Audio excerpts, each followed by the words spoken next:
এটা পুরো ফ্রেম না, এখানে পুরো এফ চ্যানেলটাকে একটা মেশিনের সাহায্যে ব্যান্ড করা হচ্ছে বাসের গ্লাস ফ্রেমটা বানানোর জন্য।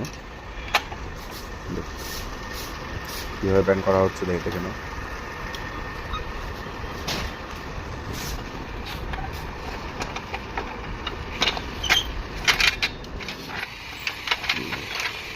একটা ফ্রেম,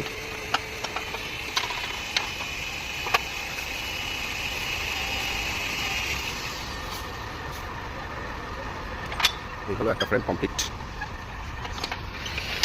করে রাখি সে পাতি জানলা এগুলো সব। এরপরে আমরা দেখছি এটা হচ্ছে এইচ চ্যানেল। এফ চ্যানেলের কাজ হয়ে গেছে, এটা হচ্ছে এগুলোকে বলে এইচ চ্যানেল। এই চ্যানেলগুলো দিয়ে করা হবে আপনার গ্লাস ফ্রেম। এই যে বড় ফ্রেমটা বানানো হয়েছিল, এই বড় ফ্রেমে এই ছোটো ছোটো এই চ্যানেলগুলো লাগবে, এর মধ্যে গ্লাস হোল্ড করে রাখা হবে। আর গ্লাস ব্যবহার করা হয় টাফিং গ্লাস, খুব শক্ত হয়। দেখে নিন কি সুন্দরভাবে ব্যান্ড করে দিচ্ছে। আমরা ধরলো, মাপ নিল, মাপটা নিচ্ছে। এক্স্যাক্ট মাপ না হলে না গ্লাসটা ঠিকঠাকভাবে ধরবে না, এই জন্য একটু টাইম নিয়ে করতে হয় এগুলো। আচ্ছা, এখানে কি হচ্ছে? এখানে ফুল বডি সার্ফ লাগানো হচ্ছে, তাই তো? এরপর এটা ঘষা হবে, তাই তো? তারপরে হবে রং।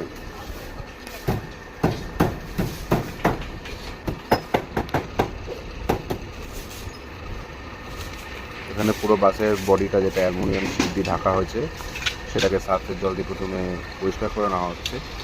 এরপরে এটাকে সিরিজ করতে ঘষা হবে, এর উপর প্রাইমার প্রকৃতি যেটা আছে ওটা একটু ভালো করে ধরে রাখতে পারে।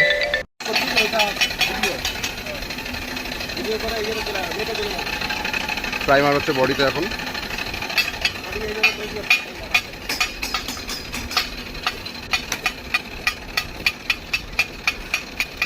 সম্পূর্ণ ঘষাঘষির পর দেখতে পাচ্ছেন সাইডে একদম ঘষে ঘষে দাগ হয়ে গেছে। ঘষাঘষির পর একদম পরিষ্কার করে এখন এই প্রাইমার মারা হচ্ছে, যেটা আমি ট্রাই করছিলাম কিন্তু আমার দ্বারা হয়নি।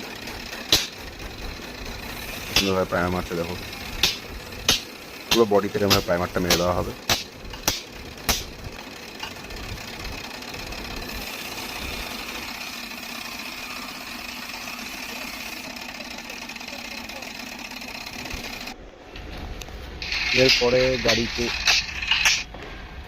এরপরে গাড়ির প্রত্যেকটা জায়গায় যেখানে অ্যালুমিনিয়ামের শিটগুলো যেখানে লাগানো আছে, যেখানে এরকমভাবে পুট্টি করে দেওয়া হচ্ছে যাতে জায়গাগুলো এক সমান থাকে, দেখতে ভালো লাগে।